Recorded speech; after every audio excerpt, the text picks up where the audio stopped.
Who was the worst free agent that your favorite NFL team has ever signed? Every team has a bad contract here and there, but today we're going over the absolute worst of the worst. Teams use this time to fill holes on their roster, but they don't always get a good return on investment. Was the guy bad at his job? Did he underperform? Was he an asshole the whole time?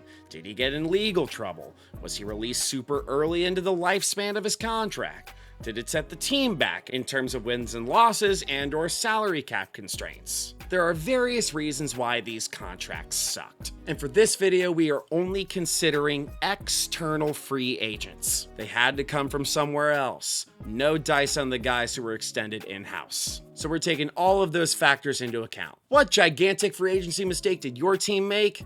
Let's get started. The Arizona Cardinals' worst free agency mistake was Sam Bradford. Twitchy Eye Bradford was brought in at the very beginning of the 2018 free agency period on a 2-year, $20 million deal with $15 million guaranteed. Carson Palmer had just retired after a long and tumultuous career, and their end-of-season QB depth chart read like a backup QB Sporkle quiz. Sam Bradford came into Arizona with injury baggage and modest production throughout his career, but not the career accolades or win-loss record to justify the contract that he got. Not to mention, the Cardinals would later on trade up to draft Josh Rosen in the 2018 NFL Draft, and Sam Bradford was expected to be the bridge quarterback to lead the Cardinals into that new era. Unfortunately for Sam, the offensive line was horrific. Sam Bradford gave them 400 passing yards, 2 touchdowns, 4 interceptions, and they went 0-3 in his starting tenure. He was benched for the remainder of the season for Josh Rosen,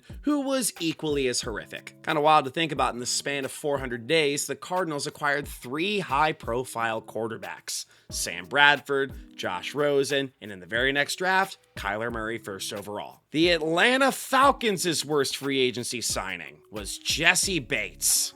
Okay, that's not actually my answer, but I just want to let the Bengals front office know that I am still mad about that one. How dare you let him walk? He's been phenomenal. This could have been us, but you played. The real and obvious worst free agency signing for the Atlanta Falcons was Kirk Cousins. The Falcons live in a bizarre world. In 2024, they gave Kirk Cousins a fat contract of $180 million over 4 years with $100 million and 1,000 Colts rewards points guaranteed. Why would they overcorrect and pay that much for a merely average quarterback? Was their roster from the previous year really that bad? Oh, Lord have mercy. It only got worse from there. It all started to go downhill during the introductory press conference. Kirk Cousins inadvertently admitted that he began talking with the Falcons before the tampering window opened. He even said that Kyle Pitts began recruiting him a few weeks before that day. In the 2024 NFL Draft, the Falcons stunned the football world by selecting the president of the Penn 9 Club with their 8th overall pick. Right after that, then Falcons GM Terry Fontenot was seen in his draft room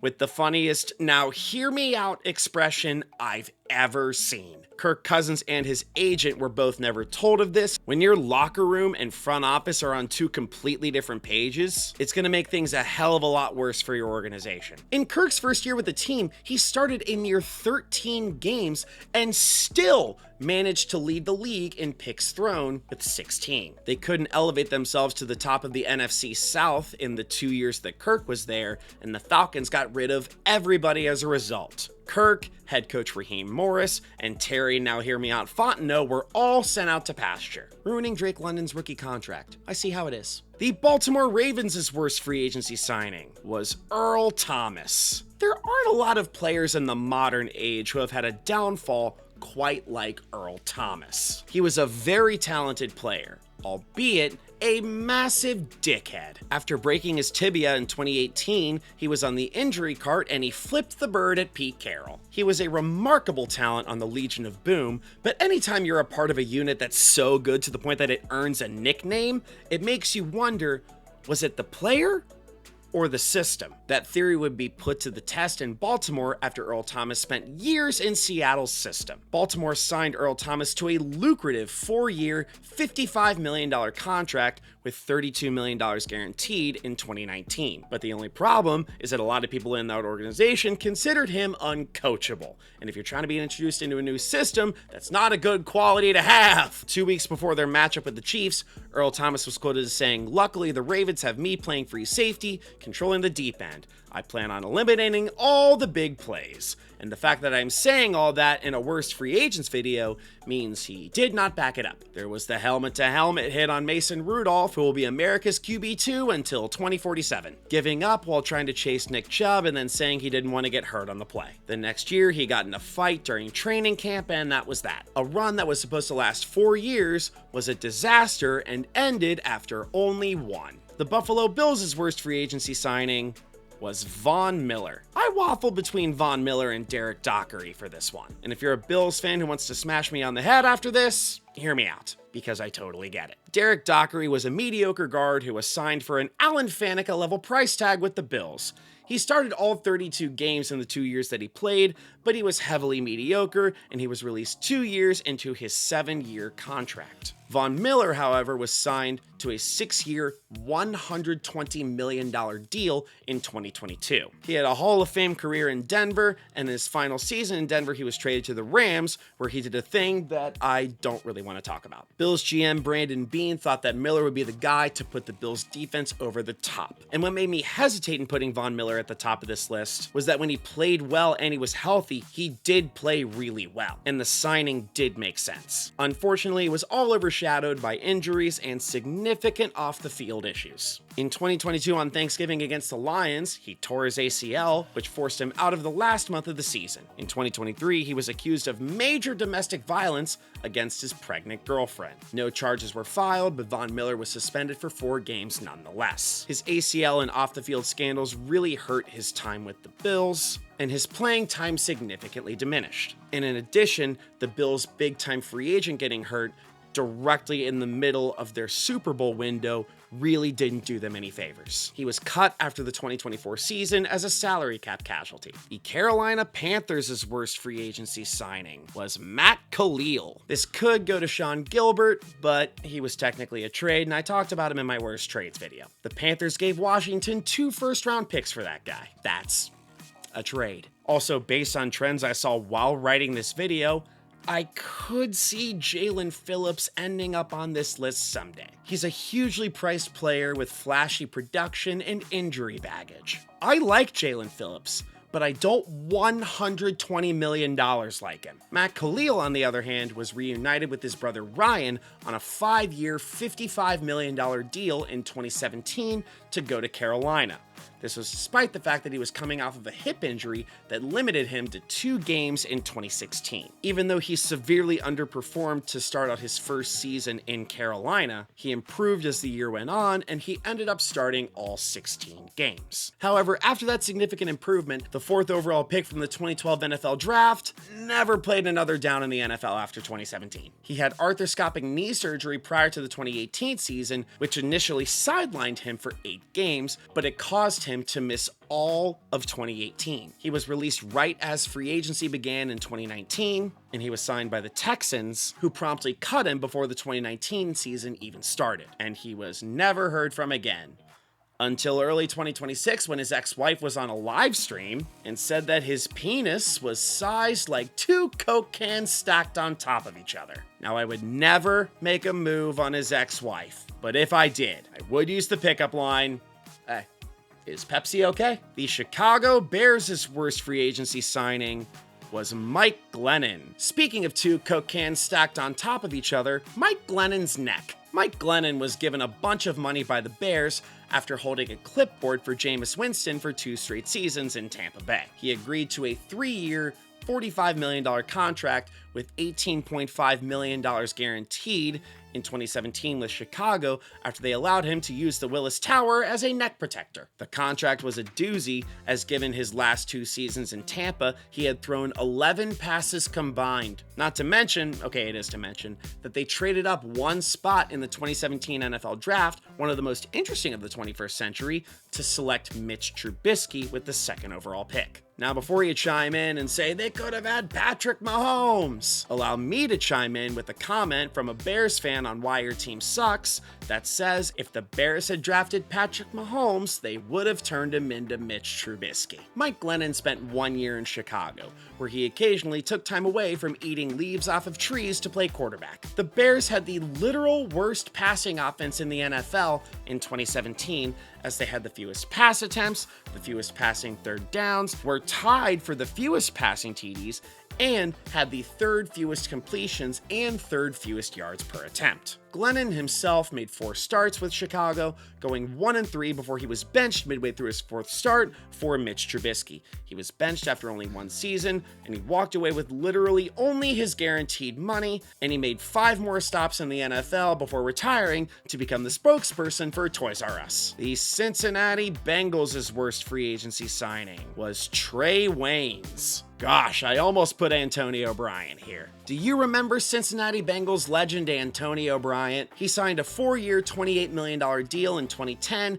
and let's take a look at his highlights with the Bengals.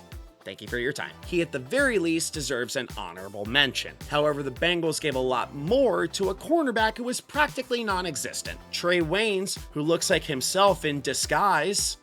That's not what I meant! Was signed by the Bengals in 2020 to a 3-year, $42 million deal. He came off of a very perfectly fine career with the Vikings. He logged 7 interceptions and 42 passes defended in his 5 seasons in Minnesota. With the Bengals, he went in and his body betrayed him. He suffered a pectoral injury right before week 1 of the 2020 season. He suffered a hamstring injury that caused him to miss the first 3 games of 2021. The first of which was against his former team. And then he injured his hamstring again in week 5 and was put on injured reserve. He should have known better than to celebrate being signed by the Bengals by jumping into the Ohio River. It's gross. Even when he was healthy, he barely played any snaps. He was paid over $1 million per tackle and he only had 1 pass defended. He was released with a year left on his 3-year deal and he retired shortly thereafter. And before I go to the Cleveland Browns, if you like what we've seen so far, click the like button and subscribe to the channel. We have plenty of long form stuff coming up. We have season previews. Very excited to get to those. Also, come see me when I do stand up. I'm in the Cincinnati area.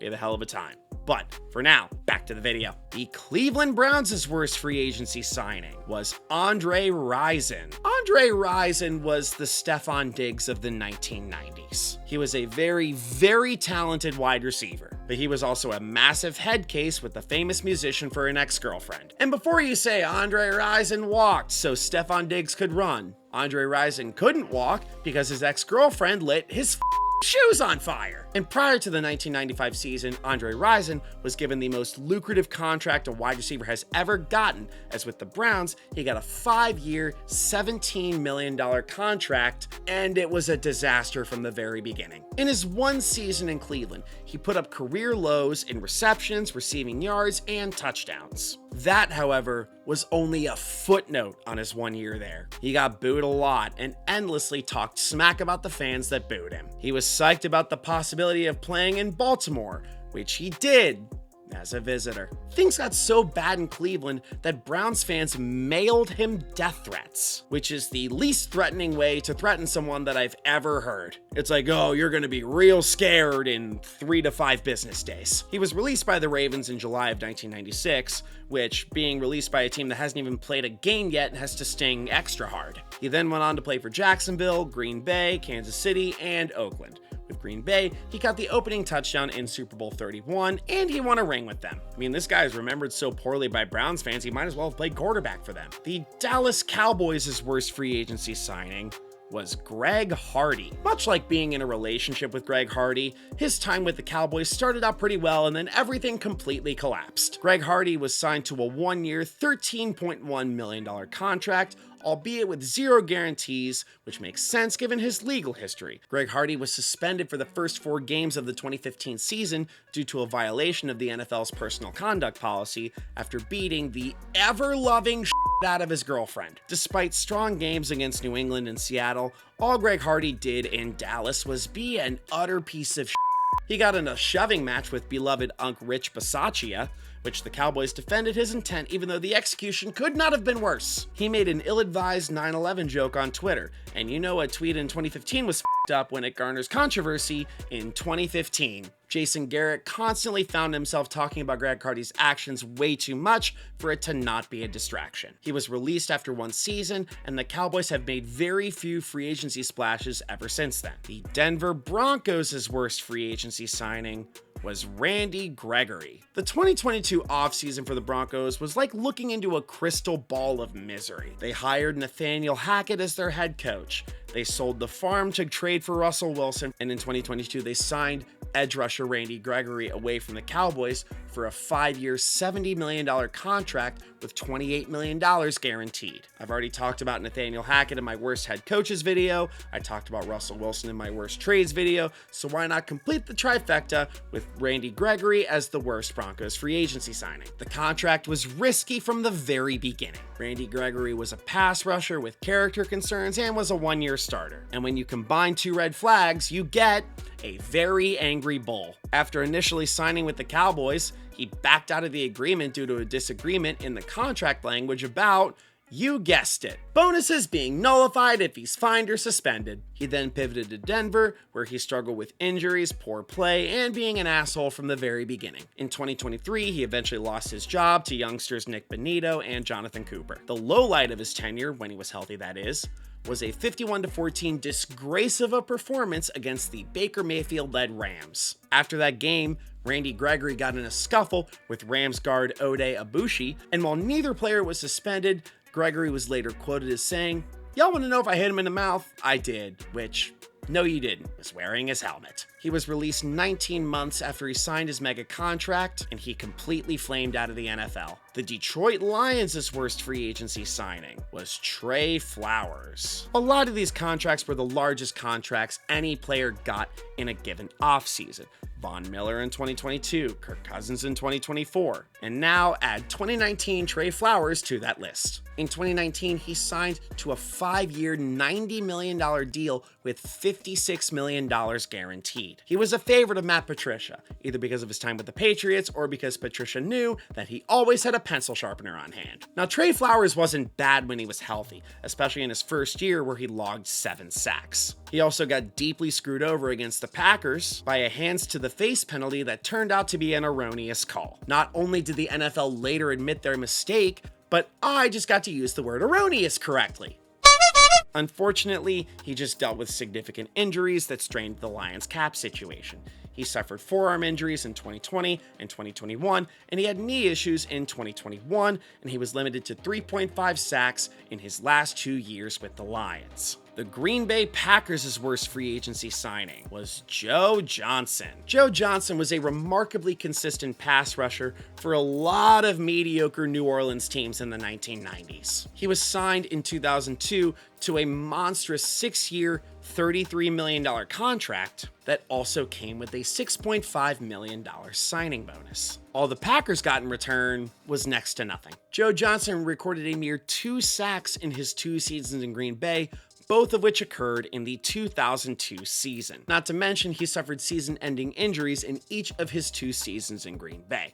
In 2002, he tore his left triceps against the Bears in Week 5, and in 2003, his right quad became the wrong quad, as it was ruptured against the Chiefs in Week 6. He was off the team after only 2 seasons. The Houston Texans' worst free agency signing was Brock Osweiler. The thing with contracts like this is you can never blame the player for taking a lucrative deal like that.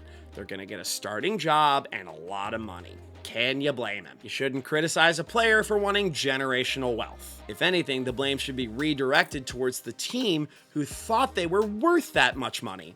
Enter the Houston Texans and Brock Osweiler. Lee Harvey Osweiler had a decent 7-game starting stint filling in for Peyton Manning in 2015, going 5-2 with a 10-6 TD to interception ratio. Despite only starting 7 games in a 4-year span, Houston was convinced they had their guy. They just did not have their guy. In Texans franchise history, among QBs to attempt at least 450 passes in a season, he's the only QB, 2016 by the way, to throw for under 3,000 yards, have fewer than 16 touchdowns, and a passer rating under 78. He also holds the Texans franchise record for interceptions thrown in a season and was only sacked 27 times. Their line wasn't bad. Yes, he did win a playoff game, but it was against the Raiders and Connor Cook. No offense, Raiders fans. As a result of the poor play and frequent and heated clashes with Bill O'Brien, the Texans traded him to Cleveland,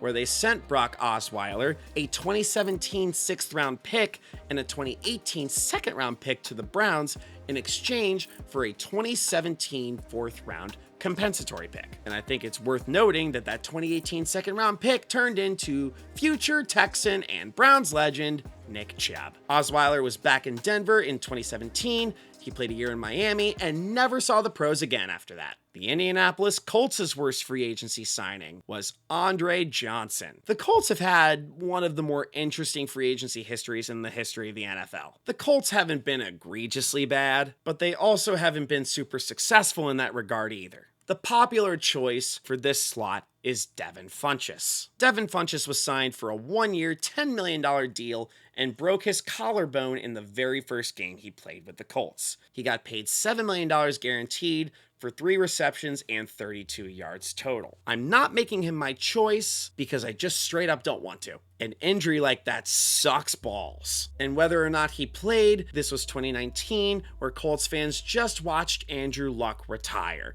That team was DOA the instant they stepped on the field in week 1. Instead, I'm going to select Andre Johnson, who was signed in 2015 to play with prime Andrew Luck. Reggie Wayne had just retired, so they needed a replacement plan. Then GM Ryan Grigson made 2 incorrect moves for their receiving room, drafting Tamu T.Y. Hilton, Philip Dorsett, and signing a 34-year-old Andre Johnson to a 3-year contract worth $21 million and $10 million guaranteed. Andre Johnson is a Hall of Famer, and he was an incredible player for the Texans in his heyday. However, this decision just straight up didn't work out, especially given their other priorities of needing an offensive line and a defense. He did play in all 16 games, but his production declined, the Colts missed the playoffs, and he was released 1 year into his 3-year deal. After that, he spent 1 year with the wide receiver retirement home that is the Tennessee Titans before fully calling it quits. Years later on the Pivot podcast, he openly referred to his time in Indy as, direct quote,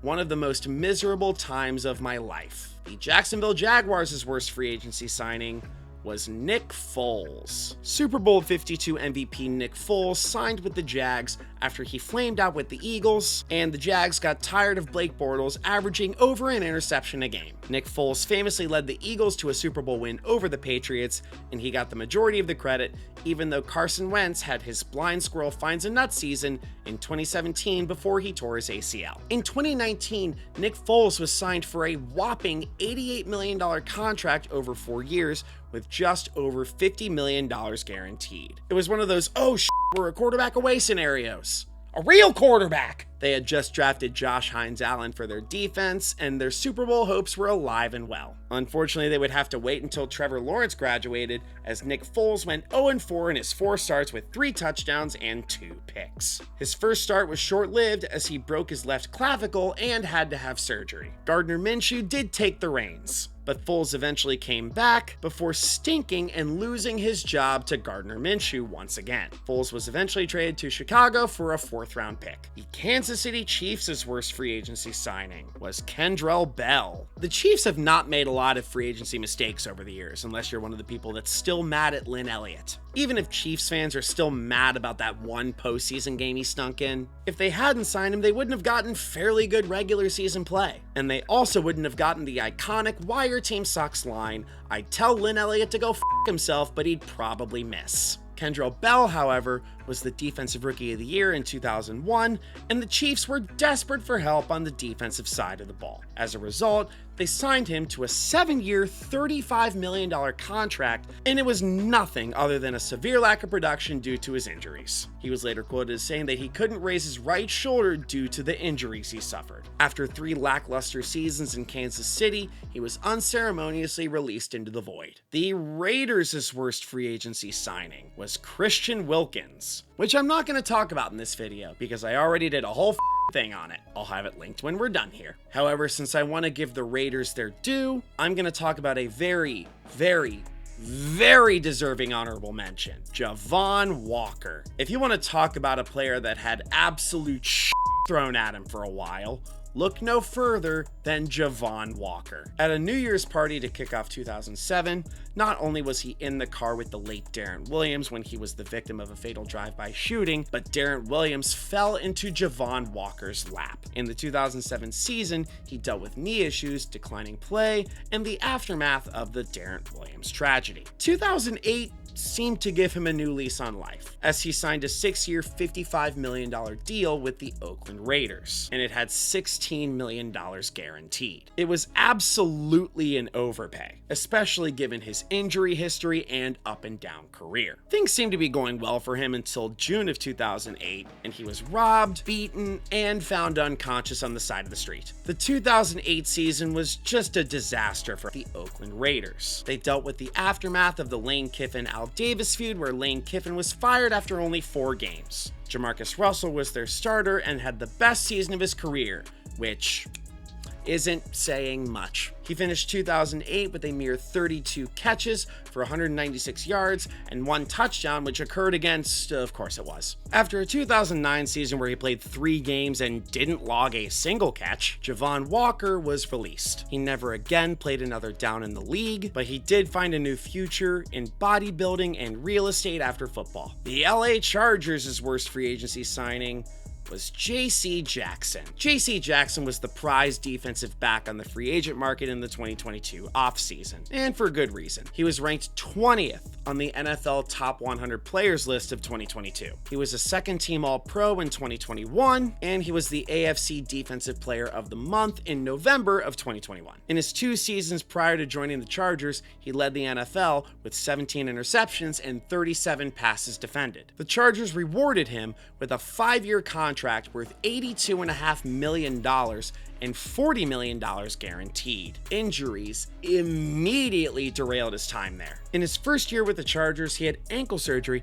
that forced him to miss the preseason. He was benched in week 6 and returned the very next week, only to rupture his patellar tendon. After 2 years, 7 games, 18 total tackles, and 1 interception, he was traded back to the Patriots in October of 2023. Even though he was healthy for the Patriots, he was a shell of his former self. He was not the same player he was with the Patriots. I mean that literally. He had a different jersey number. He has not played in the NFL since the 2023 season. The LA Rams' worst free agency signing was Allen Robinson. Allen Robinson has had a very up and down career. His ups gave him legitimate consideration as one of the best wide receivers in the NFL. His downs made him come across as just another guy on the roster. He was incredibly productive on the Bears, until Justin Fields came along. His play significantly declined in 2021, where he went from 102 receptions and 1,250 yards in 2020 to 38 catches and 410 yards in 2021. That decline in play did not stop the Rams from signing him to a 3-year, $46.5 million deal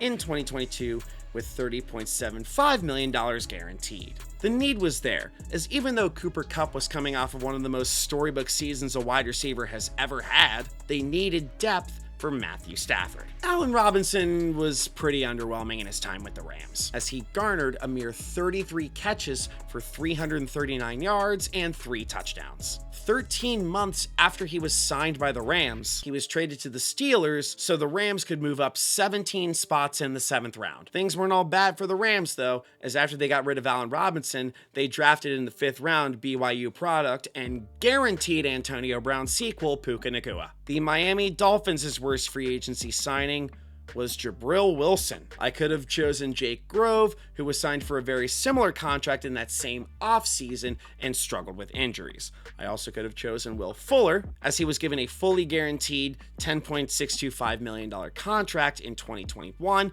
and logged 4 catches. That said, they had Jalen Waddle and would get Tyreek Hill the very next year, and Tua on a rookie deal, so it only stung in the short term. I'm going to give the edge to Jabril Wilson, who in 2009 signed a 5-year, $27.5 million contract with $8 million guaranteed, because Jake Grove and Will Fuller dealt with injuries, and Jabril Wilson dealt with being ass. From Miami Herald football writer Armando Salguero. I was talking to a Viking source about Wilson, and without prodding, he told me, "All I know is we can get rid of anyone we don't think can do the job without it hurting our ability to get other players." A free safety is supposed to be the final line of defense, and it seemed like Wilson was instead an open invitation to score touchdowns. Jabril Wilson was released 1 year into his $5 million deal. In his one season in Miami, he made 14 starts, had 0 interceptions for the first time in his career, and was cut loose from a Dolphins team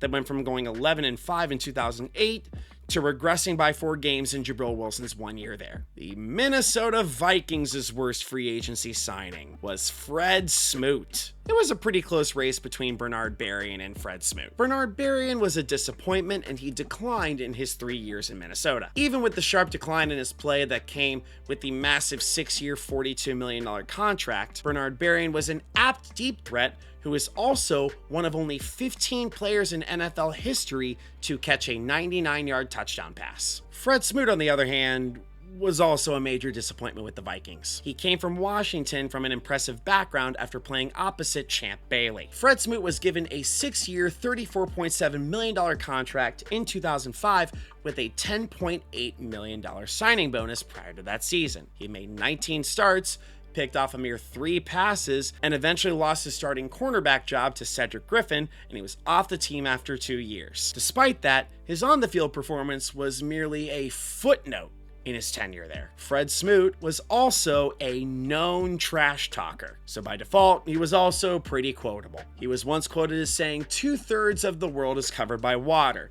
The other third is covered by Fred Smoot," implying he can cover all of the land, which, may I remind you, is geopolitically impossible. That's the smartest joke in this video, and it's just all downhill from here. His alter ego, given to him by Washington teammate Sean Springs, was Silky Johnson, which is fitting since he hosted a boat party where a bunch of his teammates left with Silky Johnsons, which is a great segue. Let's talk about the Love Boat scandal. If you're watching this video with your child, first of all, why? But if you are, cover their ears, because holy shit. In Fred Smoot's first year with the Vikings, he was the alleged ringleader behind the wildly infamous Love Boat scandal. It was a party on a boat in Lake Minnetonka featuring a bunch of dildos. In addition to the 2005 Minnesota Vikings, sex toys were also brought onto the boat. Fred Smoot denied organizing the party, but he did allegedly arrange the boats and party logistics. Now, correct me if I'm wrong, but those are 2 very important steps in organizing a party. That's like saying, I'm not the murderer, but I did shoot him and hide his body. A bunch of sex workers were flown in from Atlanta and Florida for the party, which sounds like an awful lot of work. If you want an expert in the Minnesota Vikings, all you need to do is bring in Gary Anderson's right leg. There was the alleged double-sided dildo, which proves that there are 2 sides to every hoary. In one instance, offensive tackle Bryant McKinnie was accused of performing oral sex on a woman after lifting her onto a bar. Why are we using the word accused in this context? Oral sex is what a gentleman does. Bryant McKinnie actually might be the hero of this whole story. Troy Williamson tried to do the same thing, but he dropped her at the last second. Fred Smoot later reflected on that incident in a Reddit AMA where someone asked him about the Bryant McKinnie thing, and Smoot called it running through the okra patch. Not only did someone suggest that name, but another person co-signed on it. Wild. The cleanup crews found used condoms, among other things, everywhere on the boat. And since these were NFL players, the cleanup crews were able to use the used condoms as trash bags. The incident was a catalyst in head coach Mike Tice being fired and Fred Smoot being released from the Vikings 2 years into his 6-year contract. The New England Patriots' worst free agency signing was Antonio Brown.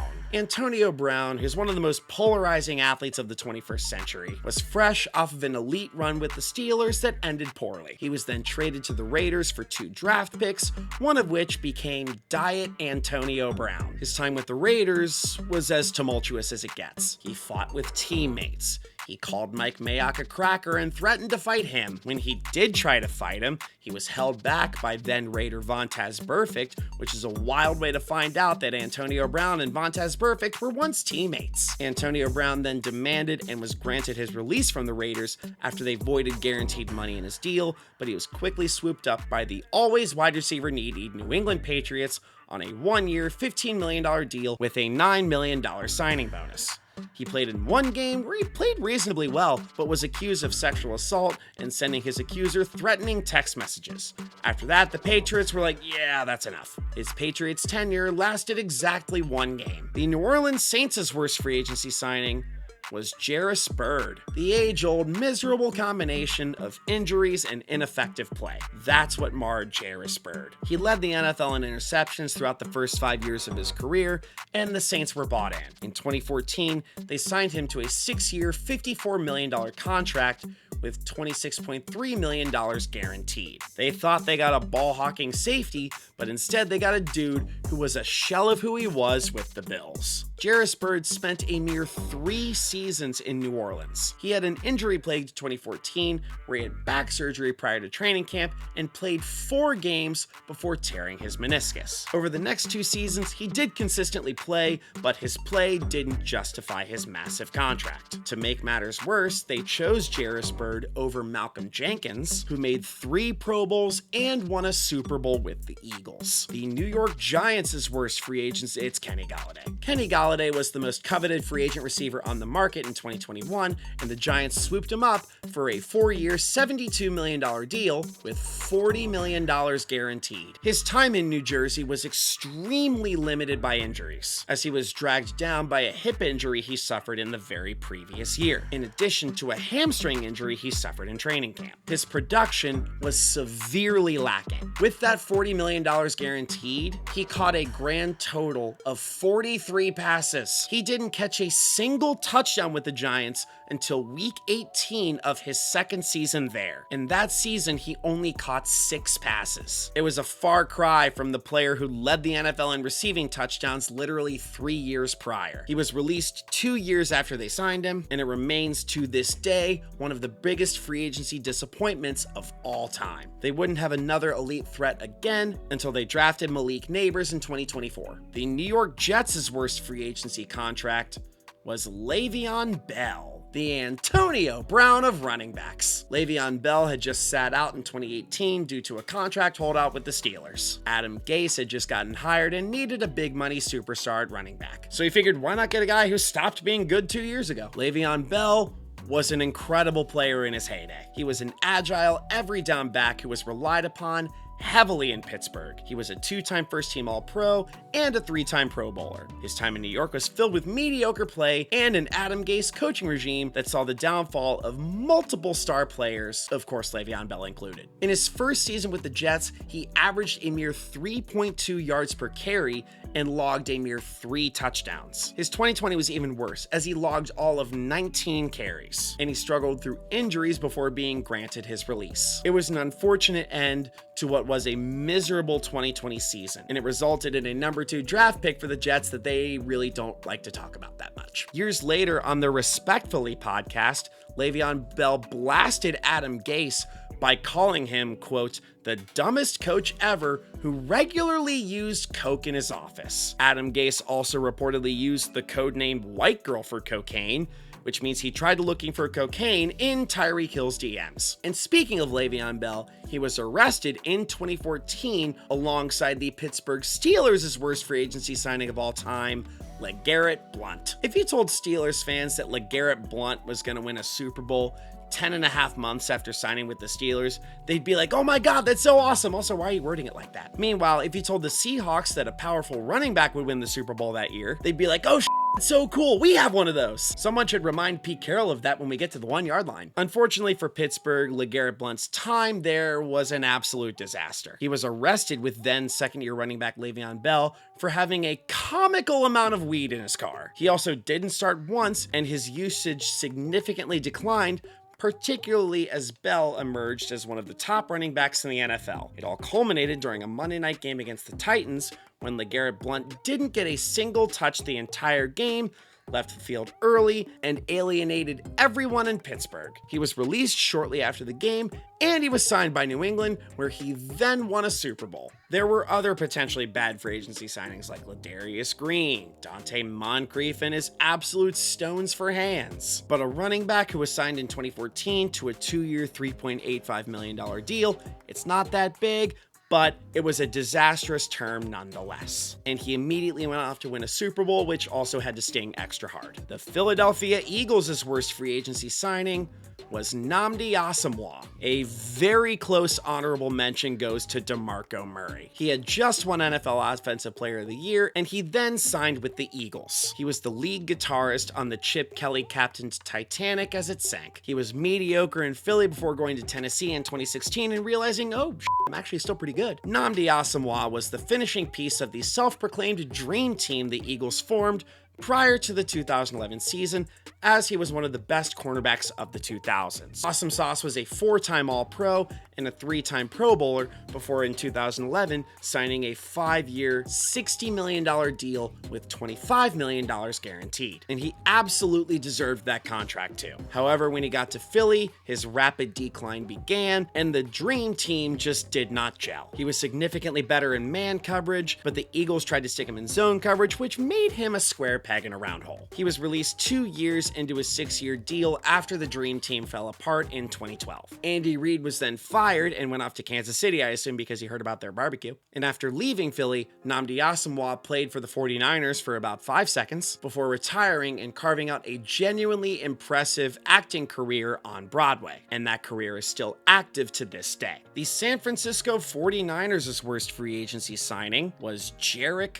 McKinnon. The guy they called Jet was a shifty, reliable running back who was also a really fun pass-catching back when he was healthy. He spent 4 years in Minnesota and then went on to sign a 4-year contract worth $30 million with the 49ers, where $15.7 million was guaranteed. The problem was, he was not healthy in San Francisco. Jerick McKinnon spent all of 2018 and 2019 dealing with an ACL injury, as he tore it in a workout in 2018 and suffered a setback in 2019. He finally got playing time in 2020 and had some flashes of being the player they thought he was going to be the whole time. Unfortunately, it just wasn't enough, and he was let go after the 2020 season. He then signed with Kansas City in 2021 to become an extremely serviceable pass-catching back. Also, I mean, goddamn, 2 Super Bowl rings is a nice way to end your career there. It's not to say it was all bad. He was decent when he played with the 49ers and was absolutely beloved by his teammates, but it wasn't enough to justify the contract. On a 3rd and 31 situation against the Jets, he made a 55-yard run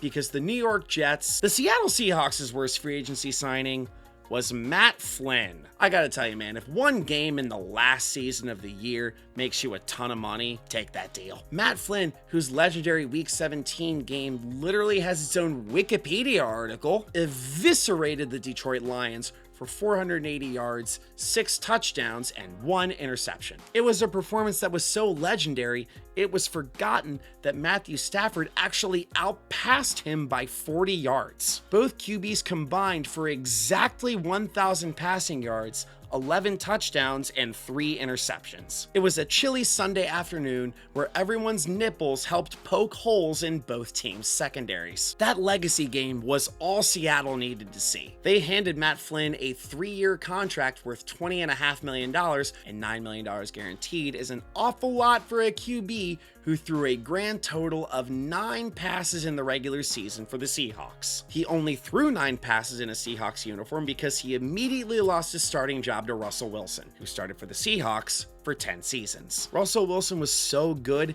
it made Pete Carroll forget about Marshawn Lynch on the 1-yard line. Flynn? Well, a fan reminded him of the contract, which gave him an absolutely layup opportunity to clap back, and he still somehow nailed it. The Tampa Bay Bucks' worst free agency signing was Alvin Harper. Alvin Harper was a great complimentary player in Dallas. He was thought of as the Robin to Michael Irvin's Batman. In Tampa, he was thought of as Robin because of how much Robin he did from the Tampa Bay Bucks' payroll.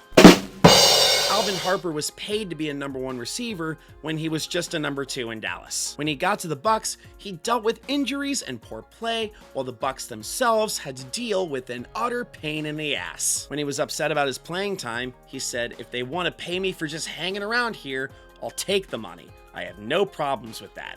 I'm getting paid for doing nothing. As it turns out, he only got paid for 50% of the time. His playing time heavily decreased, and he was a healthy scratch for numerous games. His tenure was so disappointing, he eventually lost his job to the guy from Matchbox 20. For more information, you can find a montage of ex-Tampa sports reporter Drew Soiker lighting his ass up on a weekly basis. It's worth the price of admission. The Tennessee Titans' worst free agency signing was Vic Beasley. You can make a case for a lot of people here, like Bud Dupree. Bud Dupree was decent when he played, but the amount of injuries he had made the mega deal not worth it. You could also put any wide receiver who peaked 20 years before they signed with the Titans. The one that takes the cake here, however, was a guy who was paid $3 million per tackle. Vic Beasley did have a monstrous 2016 season where he led the NFL with 15.5 sacks, but things kind of fizzled out after that. And when considering the fact that that was the 28-3 season, how could they not? Vic Beasley signed with the Titans in 2020 on a one-year, $9.5 million deal, which was fully guaranteed. However, things got off on the wrong foot right away when Beasley had an unexcused absence from training camp due to his grandmother's death. The Titans classified it as an unexcused absence because protocols were not followed, and he was fined $500,000 for the 10 days that he missed. It may or may not have been the catalyst for Vic Beasley's discouraging season, as he had a grand total of 5 games played, 0 starts, and 3 tackles. He was released on November 4th of the 2020 season, after which he signed with the Raiders. He made 1 tackle for them and never played in the NFL again. And finally, Washington's worst free agency signing. Strap in,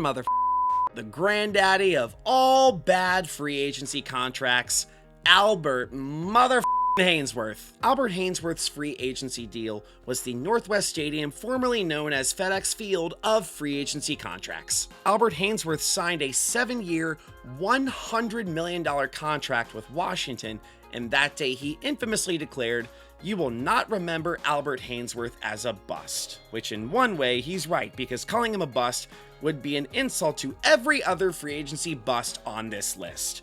J.C. Jackson was a bust. Albert Haynesworth blows all of them out of the water. He left his mark on history and on Andre Girod's face. He was a mega talent / gigantic pain in the ass. The Titans accused Washington of tampering, as they were convinced Washington contacted him before the negotiation window opened. Turns out if Washington had in fact tampered with the star defensive tackle, the Titans should be thanking them.